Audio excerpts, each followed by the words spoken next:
европейской интеграции Республики Молдова Николай Попеску подписывают совместное заявление министров иностранных дел Российской Федерации и Республики Молдова по случаю 20-й годовщины подписания договора о дружбе и сотрудничестве между Российской Федерацией и Республикой Молдова, а также план консультаций между Министерством иностранных дел Российской Федерации и Министерством иностранных дел и Европейской интеграции Республики Молдова на 2022-2023 годы. Viceprim-ministru, ministrul afacerilor externe și integrării europene al Republicii Moldova, domnul Nicolae Popescu, și ministrul afacerilor externe al Federației Ruse, domnul Serghei Lavrov, semnează declarația comună a ministrilor de externe din Republica Moldova și Federația Rusă cu ocazia celei de-a 20-a aniversări de la semnarea Tratatului de Prietenie și Cooperare între Republica Moldova și Federația Rusă.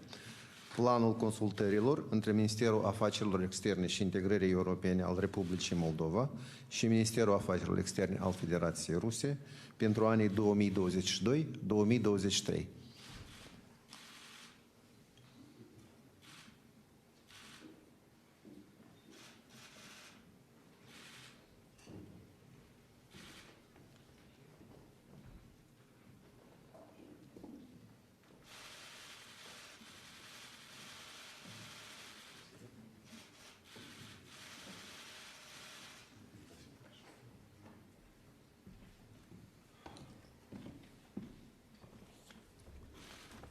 Уважаемые дамы и господа, переговоры с Николаем Николаевичем Попеску прошли в конструктивном, товарищеском ключе, и это первый визит молдавского коллеги в Россию после формирования нового правительства по итогам прошедших в июле внеочередных парламентских выборов. Но господин Попеску уже был на этом посту пару лет назад и в том качестве Россию посещал. Ныне он, помимо главы внешнеполитического ведомства, является еще и заместителем премьер-министра Республики Молдова. Мы подчеркнули нашу обоюдную заинтересованность в том, чтобы продвигать наше партнерство в самых разных областях в соответствии с теми заявлениями, которые новый президент Республики Молдова, госпожа Санду, сделала неоднократно. Наш обоюдный настрой на прагматичное, взаимовыгодное сотрудничество в интересах наших народов, он сегодня был полностью подтвержден. Мы услышали наших коллег, которые подтвердили сегодня в очередной раз свою линию на сохранение баланса во взаимодействии с евразийскими интеграционными структурами и Европейским Союзом. Мы также исходим из того, и мы подтвердили наше уважение внеблокового статуса, статуса нейтрального государства, который закреплен в Молдавской Конституции. Мы приветствовали настрой на развитие наших отношений на принципах, как я уже сказал, прагматизма и взаимного учета интересов. Мы встречаемся буквально за 2 дня до 20-летия договора о дружбе и сотрудничестве между Российской Федерацией и Республикой Молдова и сошлись во мнении, что этот документ в полной мере сохраняет свое значение, служит надежной правовой основой в продвижении двустороннего взаимодействия по всем направлениям. Мы подписали заявление, которое подтверждает значение этого договора. Говорили про торговлю и экономическое сотрудничество, констатировали с удовлетворением, что после прошлогоднего спада наблюдается восстановление, причем достаточно устойчивого роста товарооборота. Отметили важность договоренностей, которые были достигнуты 29 октября в газовой сфере. Исходим из того, что укреплению практической кооперации призвано способствовать проведению в ближайшее время очередного 17-го заседания Межправительственной комиссии по экономическому сотрудничеству, которую Николай Николаевич Попеску возглавляет вместе с Дмитрием Николаевичем Патрушевым. Говорили о значении и востребованности нашими гражданами культурно-гуманитарных проектов, отметили важность сохранения позиции русского языка в образовательной и информационной сферах Молдовы. Мы встретили, мне кажется, полное понимание по этим вопросам. Условились не ослаблять совместную работу по противодействию распространению новой коронавирусной инфекции я подтвердил готовность Москвы и далее оказывать необходимое содействие нашим молдавским друзьям, включая поставку в республику российских вакцин и другие виды сотрудничества. Особое внимание уделили взаимодействию по линии Министерства иностранных дел. Сейчас мы в вашем присутствии подписали план межмидовских консультаций на 2022-2023 годы, который достаточно содержателен и позволит придать устойчивую динамику нашим контактам. Россия продолжит выполнять роль посредника и гаранта приднестровского урегулирования. Мы подчеркнули важность последовательной реализации и дальнейшего развития договоренностей, которые были достигнуты между Кишиневым и Тирасполем в рамках укрепления мер доверия и которые направлены на обеспечение всеобъемлющего и жизнеспособного урегулирования на Днестре. Рассчитываем на скорейшее проведение официальной встречи в переговорном формате 5+2, который уже 2 года как бездействует, и мы почувствовали заинтересованность руководства Молдовы в скорейшем возобновлении такого формата. Обсудили перспективы сотрудничества по линии Содружества независимых государств, Евразийского экономического союза, условились продолжать взаимодействие на других многосторонних площадках, таких как ООН, ОБСЕ, Совет Европы, Организации Черноморского экономического сотрудничества. Николай Николаевич любезно пригласил меня посетить Кишинев с ответным визитом. Мы договорились, что согласуем сроки в рабочем порядке по дипломатическим каналам. Спасибо. Уважаемый господин министр Сергей Викторович, дорогие коллеги, дамы и господа, прежде всего хотел бы поблагодарить своего коллегу за приглашение посетить с визитом Российскую Федерацию. Это мой 2-й визит в Россию в качестве главы внешнеполитического ведомства Молдовы. В сентябре 2019 года я уже имел приятную возможность быть, в том числе в этом особняке. Для нас развитие отношений с Российской Федерацией является одним из приоритетных направлений во внешнеполитической деятельности правительства Республики Молдова.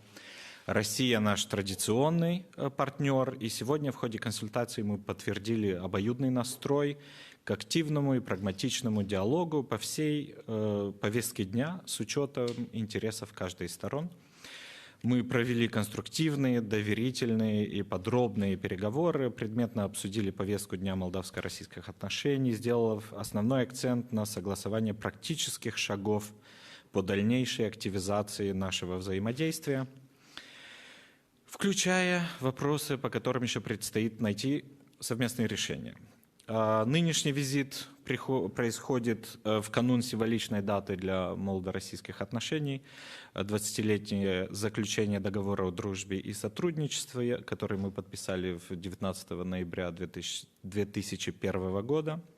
И положения этого договора, они остаются актуальными для наших отношений и позволяют нам и в дальнейшем развивать эти отношения. Мы приняли совместную декларацию, которую мы подписали по этому поводу, и вы уже ознакомитесь с этой декларацией, уверен, на сайтах наших внешнеполитических ведомств. В ходе встречи мы также подчеркнули необходимость восстановления в полном объеме и дальнейшей активизации двусторонних торгово-экономических связей. Мы выразили мнение, что в данной сфере есть взаимовыгодный неиспользованный потенциал. В контексте важности усилий по наращиванию взаимных торговых обменов была вновь высказана наша позиция, что по поводу пересмотра российскими властями применяемых к ряду молдавских товаров ввозных пошлин, а также необходимость отмены существующих ограничений по допуску молдавских экспортеров и молдавской продукции на российский рынок. И с нашей точки зрения очень важно вернуться к режиму свободной торговли в рамках СНГ, который является основной базой наших торгово-экономических отношений. Учитывая, что речь идет в основном о традиционных статьях молдавского экспорта в Россию, такие подобные ограничительные меры не соответствуют интересам ни Российской Федерации, ни Республики Молдова.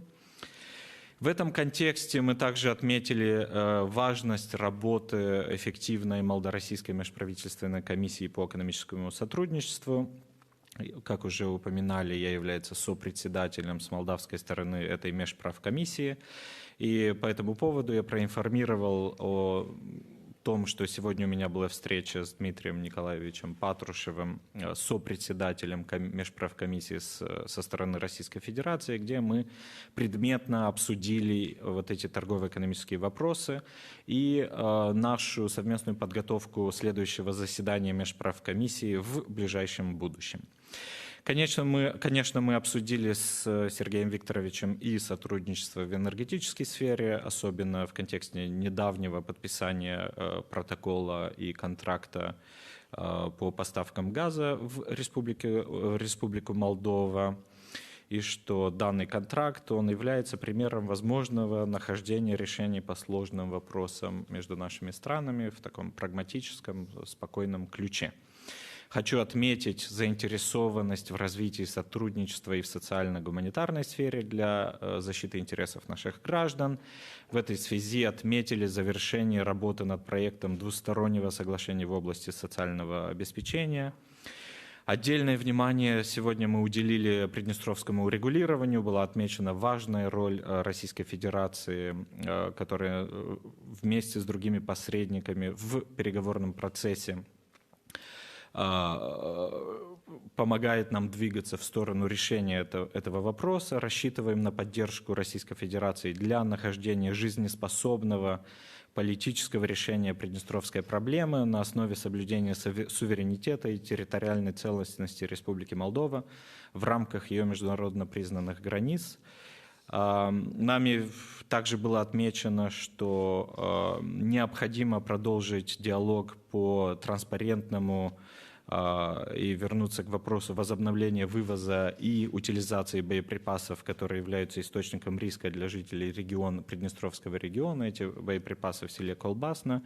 У нас, конечно, общий интерес эту зону риска снять обоюдными мерами. Что касается присутствия оперативной группы российских войск в Приднестровском регионе Республики Молдова, наша позиция остается неизменной. Это присутствие противоречит статусу нейтралитета, закрепленной в Молдавской Конституции, и вывод российских войск остается приоритетом нашей внешней политики. Говоря о взаимодействии по линии Министерства иностранных дел Молдовы и России, отмечу подписанный план сегодня межмидовских консультаций на предстоящие 2 года. Этот документ традиционно закрепляет представляющие взаимный интерес области для дальнейшего сотрудничества между нашими внешнеполитическими ведомствами.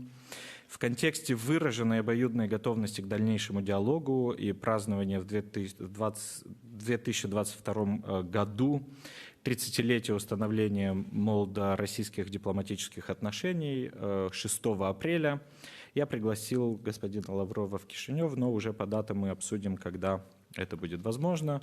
Благодарю за внимание, за диалог, и я открыт к вашим вопросам, дорогие коллеги. Пожалуйста, ТАСС. Здравствуйте, уважаемые министры. У меня 2 общих для вас вопроса. Первый. Недавно Россия и Молдавия после непростых переговоров продлили контракт на поставку газа. Остаются ли какие-то проблемы в этой области, особенно с учетом напряженной ситуации в Европе? И что вы можете сказать о том, в каком положении сейчас находятся молдавские граждане в этой связи? И второй вопрос. Готовится ли визит президента Санду в Россию? Спасибо.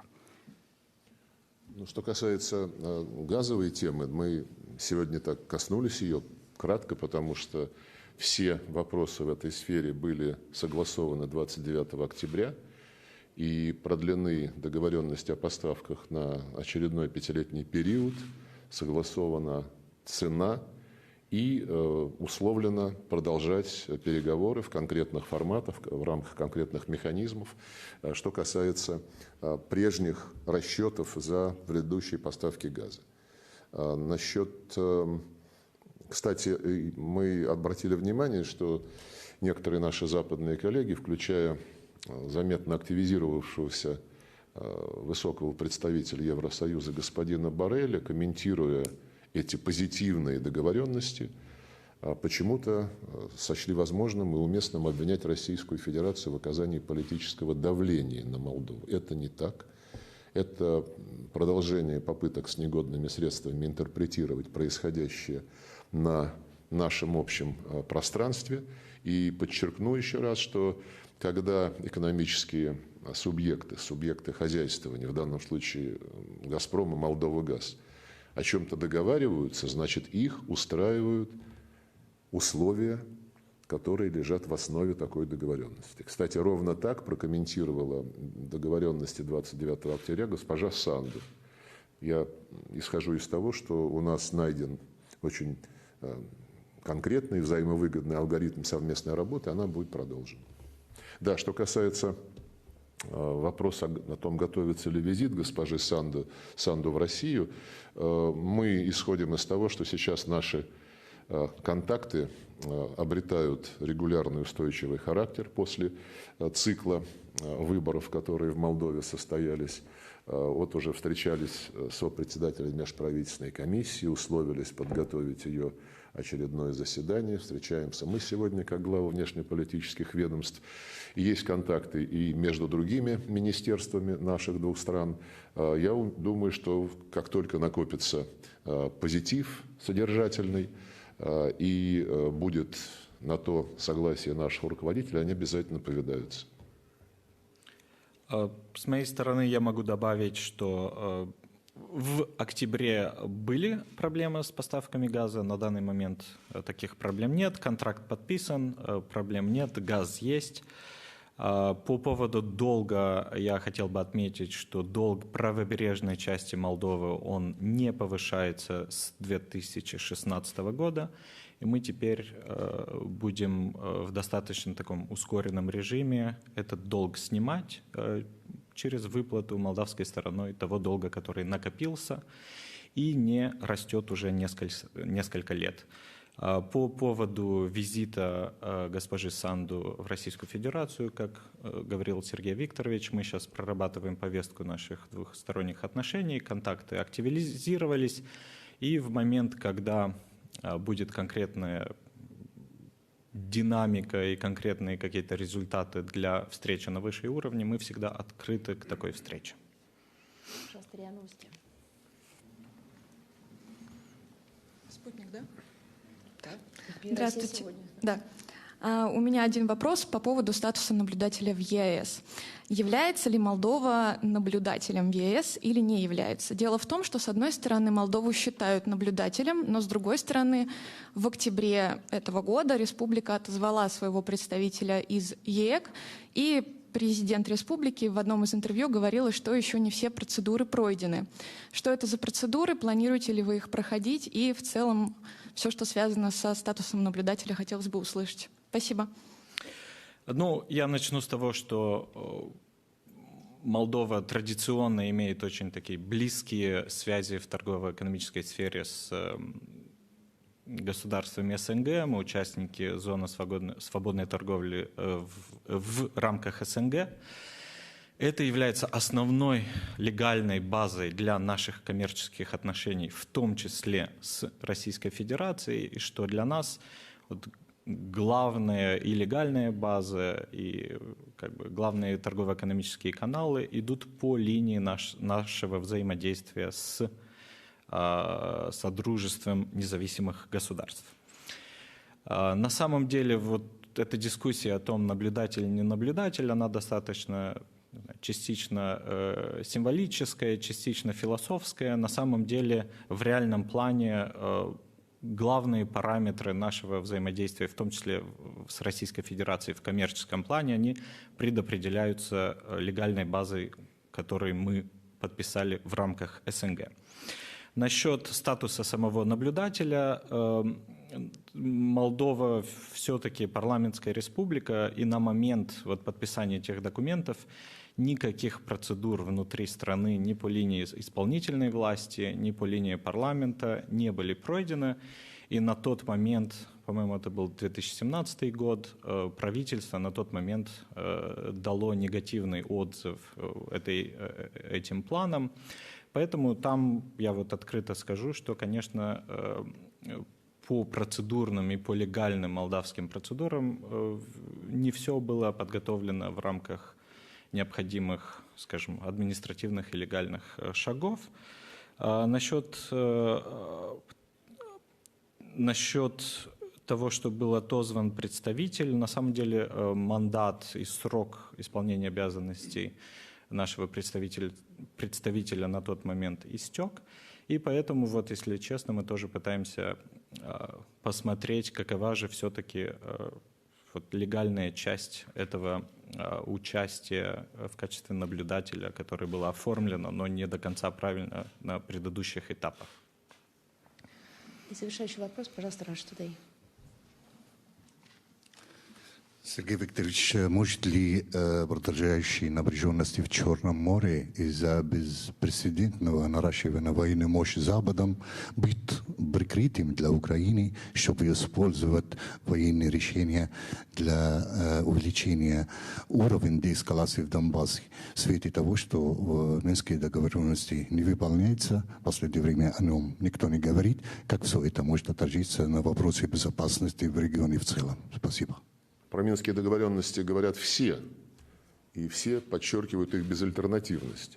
Но единственный, кто готов действительно выполнять то, что было записано в этих документах и что было одобрено Советом Безопасности ООН, это республики Донбасса, провозглашенные Луганской и Донецкой Народной Республики, и Российской Федерации как участник нормандского формата и участник переговоров в рамках контактной группы, где напрямую все вопросы должны решаться между Киевом, Донецком и Луганском.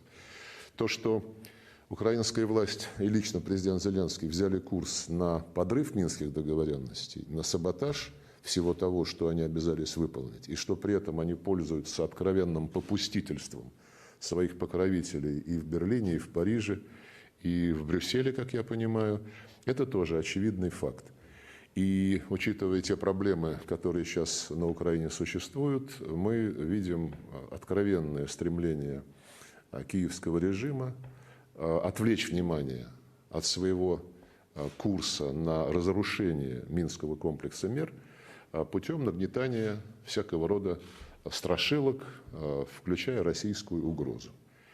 Обращаются к Берлину, к Парижу с призывом защитить, обращаются к НАТО с просьбой направить войска на защиту свободной демократической Украины, с британцами договариваются о создании каких-то военных баз, военно-морских баз, ну и многое другое. Какой-то деятель, не помню кто, заявил, что запуск в эксплуатацию Северного потока-2 будет равносильно объявлению войны России против Украины. Вот. Ну и все эти мысли и призывы из воспаленных голов, они как-то ложатся на такую благодатную почву, к сожалению, в том числе среди западных участников нормандского формата. Вот 15 ноября в Брюсселе или где-то там еще встречались министры иностранных дел Германии, Франции и Украины, и по итогам этих встреч, этих переговоров, министры Франции и Германии выпустили свое заявление, в котором опять расставили акценты исключительно по партитуре Киева и пригрозили Российской Федерации какими-то там ужасными последствиями, если мы будем продолжать создавать угрозу для безопасности Украины. Ясно, что это отвлечение внимания, ясно, что Зеленский не прочь спровоцировать какие-то инциденты в расчете на то, что, как говорил Остап Бендер, за граница нам поможет.